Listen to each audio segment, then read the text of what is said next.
From today upward, whenever I see any Jabian sister on my page or any Alfa on my page that tó bá lọ kọ̀kọ́ kúkọ, màá gbé photo ẹ̀ síta.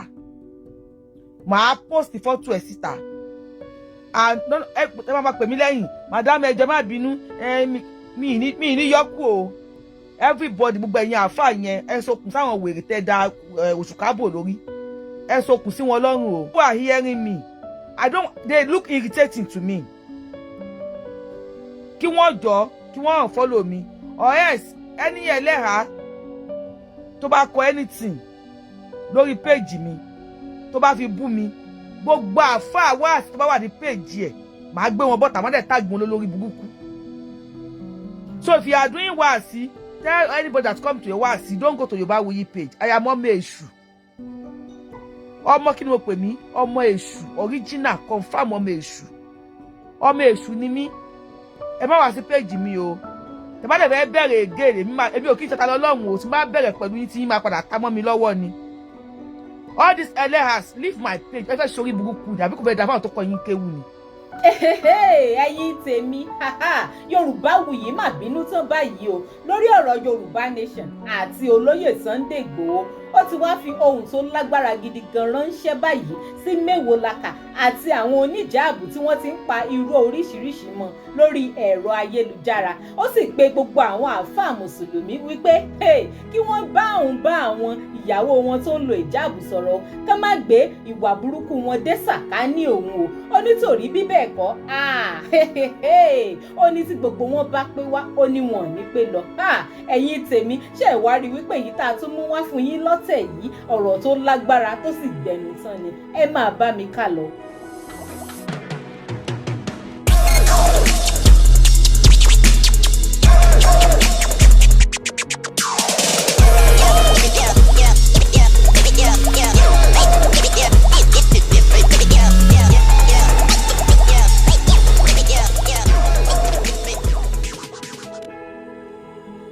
Naija television rèé tẹ̀yin bá ṣe ń wò wá fún ìgbà àkọ́kọ́ ẹ tẹ subscribe button tó wà lábẹ́ fídíò yìí ẹ like fídíò wa gbogbo èrò ọkàn tí yín náà ẹ máa fi sí comment kẹ́ẹ̀dẹ̀ máa share fídíò yìí kó máa lọ fàáfàá. Yorùbá Wuyi máa tún gudugbè àṣírí nínú fọ́nrán fídíò tó wà níbí báyìí o ẹ̀yin tèmi. Ó wá sọ nǹkan kan tó ṣe ni ní kàyéfì. Ó ní tí a bá ṣàkíyèsí wípé ọ̀pọ̀lọpọ̀ àwọn tó ti ní nǹkan ṣe papọ̀ mọ́ Mewolaka láti yẹjọ́ yìí. Ó ní ọ̀pọ̀lọpọ̀ ìgbà ni wọ́n máa ń kan àgbákò kan àbí míì lára Mewolaka. Ó wá lọ ń fi MC Olúọmọ ìyẹn state chairman LURTW ní ìpínlẹ̀ Èkó ṣe àpẹẹrẹ. Ẹ̀yin tèmi ṣe sì mọ̀ wípé MC Olúọmọ ṣì wà ní àárín wípé kò tí ì mọ bí ìrìn àjò rẹ̀ ó ti ṣe rí gẹ́gẹ́ bí state chairman ìyẹn LURTW ní ìpínlẹ̀ Èkó lọ́wọ́lọ́wọ́. Ẹ̀yin èèyàn kí wá ni àwọn oníjàbù yìí ṣe gan-an fún Yorùbá Wuyi tó fi sọ wípé òun ò ṣàfẹ́ rí mi wọn látàn ni òun ò fẹ́ bá wọn ní nǹkan kan ṣe papọ̀ mọ́ wípé kí àwọn Alfa àwọn kan sì mú ajá wọn ṣu. Ẹ wò ẹ jẹ́ ń gbé fọ́nrán fídíò ọ̀hún wọlé ká jọjọ gbọ́. Ó ní mo gbé kí ló kọ ọmọ yẹn náà Màbúbà. Ó ní mo gbé Màbúbà lọ sí Libya. Ṣé pé mi ò kí olórí burúkú bíi tiẹ̀ ni? Tẹ́mi bá jẹ́ olórí burúkú bíi tiẹ̀ ọ̀rọ̀ tó sọ pé mo gbé Màbúbà lọ sí Libya yẹn ọlọ́wọ́ akọ́ni kan sùn ẹ̀ ni. Ṣùgbọ́n ò lówó ìwọ tó ta mọ́là ó ṣọ́ọ̀tì. Wèrè tó dẹ̀ gbé ẹ sílé náà olórí ibú. Ṣé wọ́n ló gbé sílé nàbọ̀ ló gbé ẹ sílé? Olórí ibú tó gbé sílé náà wọ́n ló gbé sílé. Fúlàní olórí ibú tó gbé ẹ sílé náà kò lówó lọ́wọ́ Ọlọ́run. Àwọn òṣèré lórí burúkú bíi tiyín Ọlọ́run àwa ò kí ń ṣe mí Yorùbá Wuyi lórúkọ mi ọmọ Yorùbá àtàtà ni mí wọn ò mí sí mi. Èmi òṣèré lórí burúkú bíi tiyín ẹ máa gbé lọ sí court ẹ máa manipulate irọ́ mo fi Ọlọ́run bá búra mo fi ọba tó ní mí búra tí ẹ bá dé wájú mi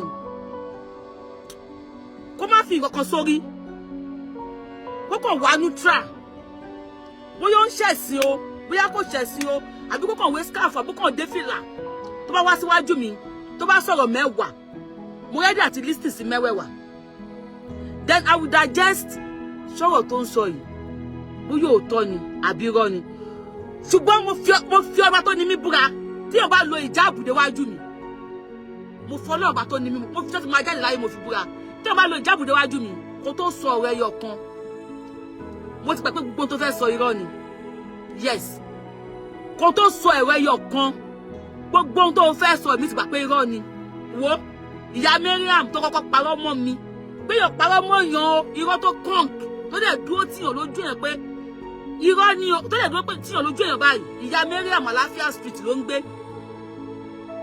Ijabian sister ni olókọ́kọ́ pa first irọ́ tó kọ́ǹkì ìgbà tíjà ṣẹlẹ̀ lábọ̀ pé òun àtẹlẹ́hà ìyá Umoru àbí Umoru ìyá Umoru bàtàwọn méjì jà torí mi dà wọ́n pọ̀ ni wọ́n jẹ́wọ́ pé àwọn ìyá Umoru yẹn tó ẹlẹ́hà fún ẹlẹ́hà lòun tó ń lọ dúdú lòun ló jẹ́wọ́ wípé ìgbà tí ìyá Mariam tó fẹ́ parọ́ yẹn mọ́ mi òun sọ pé kó má àríwọ̀ yìí pọ̀ o so Mewolaka there is nothing tí wọ́n máa sọ tó máa jọ mí lójú Ọlọ́run torí wọ́n rí ìjábù lórí ẹ̀mú tó ẹ̀ na lie they play everything na they play everything na they play number 1 nìyẹn number 2 Mawuba ó ní mo gbẹ̀rù lọ sí Libya kó lọ bá òun pé kó lọ ṣaṣẹ́wó Libya ìwọ tó bá ọkọ tó bá fẹ́ Mawuba wà rí pé ìdí ẹ̀ ní Libya wọ́n ti yà díẹ̀ yamayama wọ́n sàkàlámà ń jà ẹ̀ wọ́n rún ní ìrùnkùn ní Libya ni o ìwọ tó bá ti mú Mawuba wá sílé yín Ọlọ́run tó bá ti mú Mawuba wá sílé yín wàláì mọ̀ pé apẹ̀rẹ̀ náà mú wá sílé yín wọ́n ti Libya ń pọ́nrán burúkú làwọn àràbò pọ́nrán burúkú ló wà lábẹ́ wọn wọ́n ti rún Mawuba gbogbo ẹ̀ ti ṣẹnu báyìí if you see Mawuba with hijab na láàyè ó kàn fi hijab gbogbo ọmọlẹ̀ ni o ẹ mọ Mawuba yẹn jẹ́ kí n bá yín wò Mawuba wọ́n ti rún Mawuba tí ẹ ti tẹ̀ Mawuba yẹ kí n bá picture wa bìbí ike ìsìnbọ̀dẹ̀ bá mu wálé pé òun fẹ́ ẹni kó lọ bá Yoruba Wuyi tó lọ mú lọ sí Libya àṣẹ wò lànà fi ṣe Libya Mawuba wọ́n ti Mawuba gbogbo díẹ̀ ó ti ń lọ pampasì ọmọ kékeré ní Libya pọ́nrán burúkú ọdọ́wẹ̀rẹ̀ nídọ́kùdò àdọ́fàyà ẹ̀rọ bẹ́ẹ̀ mi máa ń dì náà nǹkan ni orí yín burú ó ní ṣẹ́rí wọ́n ó ní Mawuba ní o ìkẹ́sì tí fámìlì yìí bá mú wálé náà pẹ̀rẹ̀ àjàṣẹ́ o àlòkù Libya Mawuba náà àlòkù Libya apẹ̀rẹ̀ àjàṣẹ́ ni o ó ní ìkẹ́sì tí fámìlì yìí bá mú wálé o ní o Mawuba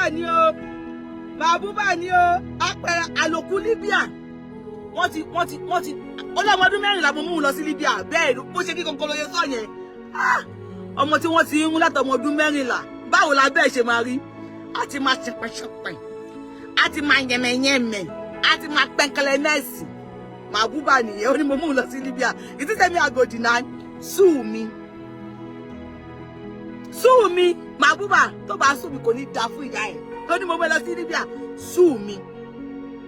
Now Mewolaka testify pé mo gbé Mawuba lọ sí Libya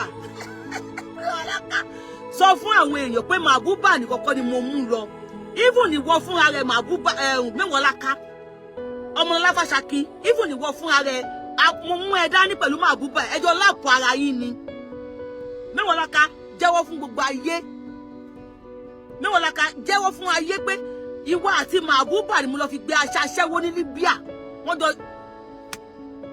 pọ́nrán àwọn Lárúbáwá ó ti balẹ̀ ọba jẹ́ àbá tó fẹ́ Mewolaka àbá ti ṣọ́ọ̀tì àbá ti ṣòro àṣẹ dànù àbá ti ṣòro àṣẹ ṣọ́ọ̀tì ọmọ ìṣù lẹ́yìn Mawuba ọ̀rọ̀ oníjàbù ni mo ń sọ mo jẹ́ òkè kí ni mo ń sọ first ẹni tó kọ́ máa parọ́ mọ́ mi láyé mi tó máa kàn ìyá kí lórúkọ ẹ̀ ìyá Mariam lórúkọ ẹ̀ Ijabian sister ni òun àti full ẹlẹ́hà àwọn ilé tó máa ń dàpọ̀ bójú yẹn òun àti ẹnìjọ plan ni wọ́n parọ́ mọ́ mi second person tó máa parọ́ mọ́ mi ó ní Mawuba full Ijabian sister ni third person tó máa ya wèrè tó tún máa parọ́ Mewolaka ó pa fóònù nínú rọ́ Oni Mewolaka hijab lo na dabori oni hijab ofo. That is why when you just come to me with hijab, I go just speak like any Hijabian sister, I have many Hijabian sisters. I just see Sister Taiwo. What for be many decent Hijabian sisters. Ẹ máa ṣe lecture. Kí wọ́n tó máa da hijab bá àwọn èèyàn lórí. Ẹ máa lecture wọn. Ẹ má kàn ṣe wípé ẹ kàn lọ hi ọmọ kan nínú gutter. Àfáà kan máa wá rò pé torí selfish interest tiẹ̀. A wá mú aṣọ ọ̀pá kan. Kò dókè kò délẹ̀. A wá fi rán hijab fún ọmọ kan tí wọ́n lọ he nínú gutter. Without the knowledge of Islam. Remember, I was once a Muslim. Without the good knowledge of Islam. Kí ni hijab cover? Why tí àwọn èèyàn ṣe ń lo hijab? Kí ni wọ́n fi hijab ṣe? Oh no, hijab, putting on hijab is not by just dressing. What are the decency in hijab? Ẹ̀yin Hijabian sisters, if not, àwọn wèrè yìí, wọ́n máa fi orí yín gbọ́kọ́. An Hijabian sister, ẹ̀yin kọ́ lẹ máa wẹ̀ fún o, bóyá wọ́n ká àbíkílẹ̀ wẹ̀ àbíkílẹ̀ wẹ̀ kílẹ̀ wá kílẹ̀ gúúsùlù Islam àbíkílẹ̀ máa ń pè tẹ́ ń wẹ̀. Ẹ̀yin kọ́ lẹ máa wẹ̀ sínú Islam o. Ẹ̀dẹ̀ ń wò, when she came online láti máa bú President Bola Ahmed Tinubu. In the name of, you want to tell him pé nǹkan lè nílùú. Èmi tí mo lò hijab mi ò lè ṣe torí àwọn tó dáná bí mi. Àwọn èèyàn dáadáa tó tọ́ mi láti kékeré. Kò easy fún mi àti bú àgbàlagbà. Mewolaka pẹ̀lú hijab lórí. Park síbẹ̀ yẹn mo ń bọ̀ pẹ̀lú hijab lórí. Ló ń ṣoríṣiríṣi lórí internet. Ẹ sọ fún mi ẹni tí Mewolaka ò tí bú lórí internet. Even Ade Buhari Tirikisi ọ̀rọ̀ mi sọ wọ́n di bestie, ọ̀rọ̀ mi náà ló padà tú wọn ká. Ó bú Ade Buhari, ó bú àwọn wo ló bú? Ó bú Lizzy Anjorin ìyẹn fún ní èpè. Alájà Lizzy ó ti gbé ṣókò. Lizzy Anjorin dangbana ṣókò. Ìyẹn ló yẹ pé gbogbo orí ẹ̀ báyìí. Lizzy Aja Lizzy má wá fún mi o. Má wá fún mi Lizzy o. Torí gbogbo èèyàn ló máa ń bú o. Ìyẹn wà karabá èpè. Àwọn èpè ní dó ń kú wa. Olórí ibú ọmọ, ó bọ́ta ó bẹ̀bẹ̀. Ẹ ti ìgbẹ́dàjí. Lizzy fún Mewolaka ní èpè yẹn dàbí ìgbẹ́dàjí. Ó bẹ̀rẹ̀ sí ní lù pú. Olórí ibú, ó fò bọ́ta ó bẹ̀bẹ̀. Orí Mewolaka orí ẹ̀ ti yí. Abu yín àpàdà wá bẹ̀bẹ̀. The same Mewolaka ló pé Sunday Igboho ní terrorist. Àbí Mewolaka kò sọ bẹ́ẹ̀. Ó bọ́ta ó tún wá bẹ̀bẹ̀. Ó tún sì ń padà bú Sunday Igboho sí. Ó máa ń yí kinní ẹ̀ fún ni. Time tí àgbo ẹ̀ bá ti tán. Àgbo Mewolaka time tó bá ti tán. Tí wọ́n bá ti refill àgbo ẹ̀. Ẹ rí pé wọ́n bọ́ta máa bú gbogbo èèyàn. Àwọn ẹgbẹ́ ìyá ẹ̀ ló ń bú. Ó bú Jókòtadé náà. Àwọn ẹgbẹ́ ìyá ẹ̀ lórí ibú tó bí ẹ tí ò tọ́ ẹ. Àwọn ẹgbẹ́ ẹ̀ ló ń bú. Wèrè oníjàbù òfò, God bless you.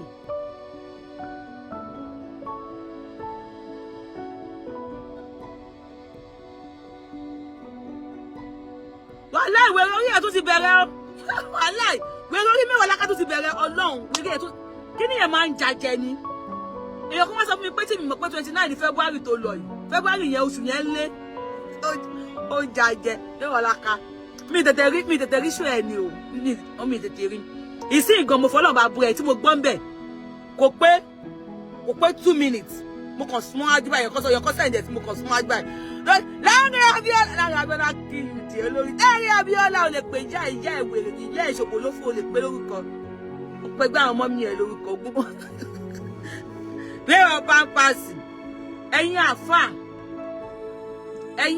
ẹ bá àwọn Hijabian ẹ̀yin correct àfáà tó lórí búkú àfáà náà wà. All the correct àfáàs. Ẹ bá àwọn Hijabian sisters yín sọ̀rọ̀. Kó tó kó máa da ìjábù pèèyàn lórí. Kí wọ́n wò pé ibo ló ti ń bọ̀. Ibo ló dé dúró. There must be rules and regulations for hijab before putting on hijab. There must be rule and regulation. Láyé àti tó wá fún èèyàn ní ẹ̀há, wọ́n á bi ẹ́ pé ẹ̀há tó fẹ́ gbà yìí. Tó fẹ́ gbà. Kí ló tó yẹ fẹ́ gbà? Wọ́n á ti fún láwọn lecture kọ̀ọ̀kan nígbà tá wà lè kéwú. Wọ́n ti fún láwọn lecture oríṣiríṣi tí yóò fi ń gbé ẹ̀há wọ̀. The same way, ṣe pé wọ́n lecture àwọn èèyàn tó pé ká tó lò jáàbù o, báyìí ni àwọn kan tó wà ní ẹ̀wọ̀ tó wà mọ́ hijab. Ṣùgbọ́n tó pé èèyàn àfà, most of you like wèrè tó gbé Mewolaka sílé. Most of you, ẹ kàn ti rí fúrọ́ sàrà tẹ́fẹ́ ń ẹ rò bóyá ẹ ń gbé ẹ̀sìn ga, ẹ ń ba ẹ̀sìn jẹ́ ni. Mewolaka pẹ̀lú ìjáàbù lórí mo máa bú gbogbo èèyàn. Àmẹ́mi tó bú Mewolaka wà láì wrong bus stop ló ti bọ́lẹ̀. Ìjáàbù àgbákò mẹ́wàá pampasì wrong bus stop ló èmi tó bú yìí wrong bus stop ló ti bọ́lẹ̀. Máa wo àti ìyá ẹ̀ àti bàbá ẹ̀ àtolórí burúkú ẹ̀gbọ́n tó wà mí bí tó ń ṣòṣì kiri l'Amẹ́ríkà olórí olóhàìsì yẹ sí mọ́ṣúárì ó bí ẹ̀gbọ́n kò lè wálé MC olúọmọ olúùlù tùálẹ̀ MC nìkan MC jẹ́tẹ̀ ti lọ sí pàtí Mewolaka bó ti mọ̀ pẹ́ ti kankan ọlọ́run ẹ lọ pàtí Mewolaka ìjọ lè mímọ̀ pẹ́ ti kankan Mewolaka àwọn kan wà nù ayé tó yẹ pé wọn ò ṣe bá ṣe Mewolaka ọwọ́ wà lára ẹ̀ ọwọ́ gidi kọ̀nfàmà ọwọ́ ó wà lára Mewolaka jọ́dẹ̀ ti lọ sí pàtí ẹ̀ ẹ̀yin náà ẹ̀yẹ́wò kẹ́ tó lọ pàtí ẹ̀ jọ́dẹ̀ ti lọ sí pàtí ẹ̀ mo ti mọ̀ pé nǹkan ti ṣe yín ọlọ́run MC jọ́dẹ̀ ti lọ sí pàtí Mewolaka làwọn màmí sọ pé nǹkan ti ṣe ọmọkùnrin yìí ẹ̀yin náà ẹ wo pàtí tẹ́ lọ ẹ̀yin nìkan láàrí ní pàtí yẹn àwọn tó kù àrí wọn irú pàtí irú èèyàn lè ń bá ṣe ṣe olú ọmọ ọlọ́run ayọ̀ yín kò nínú ọlọ́run ayọ̀ oníkálukú abọ́níkálukú gbé wàhálà ayé ẹ̀ àmọ́kẹ́ tó báyàn ṣe ẹ máa bèrè sí o Mewolaka òkè ṣe tó máa ń bá ṣe o aláyé bàjẹ́ ni Mewolaka mo ń lọ mò ń bọ̀.